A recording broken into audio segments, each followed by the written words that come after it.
Welcome back. Now I do have this lovely, it's not a metal pumpkin, I do have this lovely ceramic pumpkin that I bought a few years ago for workshops here in the studio, but you can now buy quite a lot of these lovely ceramic or metal containers from gift shops and large DIY stores that you can arrange flowers into, and it's really a cleaner way of arranging flowers into a pumpkin. Now I've done loads of pumpkin workshops here in the studio. I probably started them about 10 years ago and now everybody's doing them, so I've been looking for something different to do my workshops in, and I found these amazing pumpkins several years ago at my local supplier. So I'm going to show you how you can create a design in a pumpkin. If you don't have the I've got an obsession with it being metal. If you don't have the ceramic pumpkin, then you can just scoop out a fresh pumpkin, line it with some plastic or some cellophane, and then put your floral foam inside. This is one of the Back to Basic tutorials, so this should be a Tuesday, and basically this is a posy arrangement. And I'm trying to explain to everybody that when you learn a particular style, so we learn a posy as a low down table arrangement, that just by raising it up in a container like this, you create the same shape, but you make it in a novelty container. So it's really essentially just an all-round arrangement in a pumpkin. If you didn't have a full block of foam, because I think in a way this is a waste of foam, because I've got it all the way to the bottom of the container, which isn't going to be used. Alternatively, you could put a plastic container on the top. The reason I'm not going to do it in that container today is because I'm thinking some of you might not have a plastic dish at home, because I've aimed this at more beginners. So this time the floral foam is going to sit inside my container, and I'm going to use the little lid of the pumpkin off to one side like so, and I have got some kebab sticks which will anchor that into position, and then the design is going to come around this side, so it's almost like half a posy. If we didn't have the lid, this would be your center flower and your flowers would be arranged around this way, but I'm going to put the lid on it and we're going to have flowers coming round in a bit like a semicircular posy. Now my first material that I've got to place in is cryptomeria. Now this is sold in florist supplies, but it can also grow really nicely in the garden, and it's a beautiful textured greenery that I use a lot in Christmas wreath workshops or autumn wreath workshops. And as the weather becomes a little colder and the plant prepares for winter, did you hear that then? We're currently having Storm Ashley, and there was a great big gust of wind then. Anyway, this is cryptomeria. When it goes cold and the plant starts to protect itself for winter, it pulls in all the nutrients and the sugars, and you get this lovely bronzed effect on the outside. But we're not quite in that stage yet. The plant is still nice and green, but it's got a beautiful texture. And what I've done, that lid is sort of going to go there towards the end, is I've placed my greenery in equally spaced out on the floral foam, and I've also included a little bit of height. And if you remember back to the beginner's guide, so the very first posy I would have done, I'm looking to cut my greenery so it's the same width as my container. So if I hold that across the front, to get your proportions right, and so your floral design is not too big for your container, the width of your foliage is roughly the same width as your container. It doesn't have to be perfect, it doesn't have to be matching, but it gives you a rough guide to work to. My next foliage is leather leaf, and this is really a florist grade material. And if you're unsure about cutting your greenery, then place the two alongside one another, and then you can cut them to the same length, and you know that you're going to get a nice circular outline. I've been doing this for quite a while now, so I can pretty much do it by eye. And I'm just going to go in between. What that's going to create is a lovely contrast in the textures and a really different variety in shape and colour. And then in between, I'm going to use some foraged material. I love bracken. So this is the fern that you would see in the woods or on the side of the road. and this time of year it naturally starts to dry off, and I just love the colour and the texture. If you think about orange and where it lies on the colour wheel, I've chosen to do colours that lie either side of orange, so it's what we would refer to as an analogous or analogous, depending on how you pronounce it. It's an analogous colour harmony, which are tints, tones and shades that lay alongside one another on the colour wheel. But you can pick whatever colour suits you. You might want to go with all oranges, you might want to go with something completely clashing, but that's the colour I'm going to work with today. And that is my posy shape around the lid of the pumpkin. Now my main focal flower for this, I know we've still got gaps in between, but I'm going to fill in those little gaps as we go along. My main flower is going to be this lovely carnation, and this is a dyed carnation. If you're part of my Facebook group, which is Sharon's Innovations group, then you will have seen me unbox this, because I quite often do little video clips of me unboxing flowers, and you'll find that group on Facebook. Don't send me a private friends request. You want to look for Sharon's Innovations group. That's your opportunity to meet some like-minded people, or to share some photographs of designs that you've already created. And it's a nice little community over there. And what I've really aimed to do is, considering where my lid is going to be, I've evenly spaced out 3 carnations around the edge where the lid isn't going to be. I've got them at slightly different heights, so they're not perfectly matching. And what I'm also going to do, because I've got 5 of these, I'm going to place one low down at the back, just because when I put the lid back on, it's going to almost give me an area to support and hold that lid.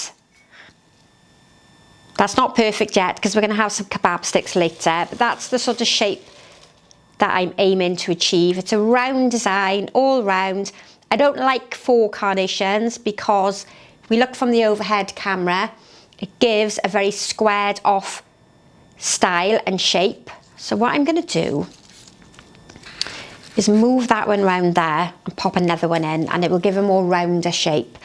Now if we look at it now, you can see 4 points is a square, and it doesn't always suit a circular design. So that now will give it a more circular edge, a more circular outline, and I've got a nice even balance of my carnations. Now I am going to remove this when I'm working, because I'm thinking it might slide off. And I'm just going to mark the top of the foam there, because I'll know then that I don't want to cover that area. So generally speaking, we've got a round posy shape. It's equal on both sides. It's a design that can be seen from all directions, and it would be fantastic in the middle of a table if you're having a party over the Halloween period. And I know many people, you know, if you're of a certain age, we don't tend to celebrate Halloween, but it would be nice as an autumnal design. It would also work really well for harvest or Thanksgiving if you're in America. And my next little flower is a beautiful little spray rose. Now most of what I'm using here today are florist grade flowers, but what you want to think of is the shape. And if you're buying supermarket flowers and you can't get a spray rose like this, then a spray carnation, a spray chrysanthemum or a lisianthus is going to work just as well. Pop that lid back on so you can see how that's coming together. A little bit of red up towards the top. And these have already been cut short because I've been filming some new Christmas online courses. So if you want to improve your skills and you want to arrange some flowers for Christmas, then I've got 2 exciting new courses coming to the website. I'm just going to add a little bit of the dried bracken up to the top here as well. Now this small design is really good if you've got little flowers or little foliages that you might have cut from your garden. You don't need to have expensive long stems to make a short little posy like this. You don't have to spend out a fortune on flowers. Now I do have Billy Buttons or Craspedia and These are really going to complement the overall style and shape of the arrangement. And if you think about what I've done here, the pumpkin itself is round, and I've repeated round shapes on the top. And that is what we call repetition. Repeating shapes, repeating patterns gives us a much more unified design at the end. I'm also going to now bring some of the leather leaf up towards the top, because I've pretty much got the outline and the height and the width into the arrangement. And that's going to continue linking together with all the materials on the outside. I've also got some really lovely long pieces of ivy, and rather than cut them off and place them in short pieces, I'm going to almost wrap them around so we get that nice curved look with the greenery around the outside. And I've got 2 pieces, lovely long lengths.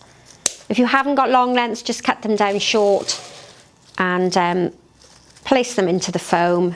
But I'm thinking this just gives you a little bit of a different way of arranging that you might not have thought about in the past. And then where I have the end, I'm going to cut that top section off and those leaves.